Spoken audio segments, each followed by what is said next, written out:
দাগনভূয়া মাদক বিক্রি না করায় পরিবারের উপর হামলা।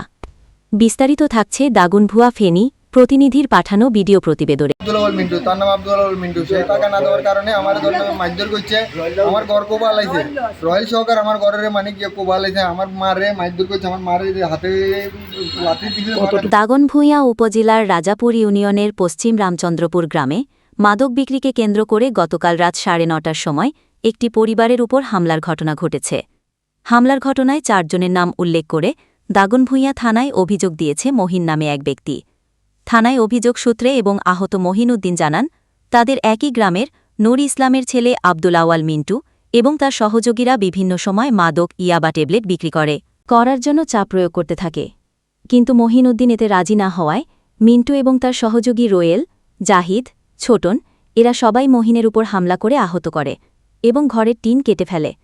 মহিনের মা বোন এগিয়ে আসলে তাদেরকেও এলোপাতারি মারধর করে। মাদক বিক্রি করতে হবে নয়তো 1 লক্ষ টাকা চাঁদা দিতে হবে, এই মর্মে হুমকি দেয় ভাবেই মহিনের উপর চাপ প্রয়োগ করতে থাকে। এ ঘটনায় মহিন উদ্দিন বাদী হয়ে উল্লেখিত ব্যক্তিদের নামে থানায় মামলা দিয়েছেন।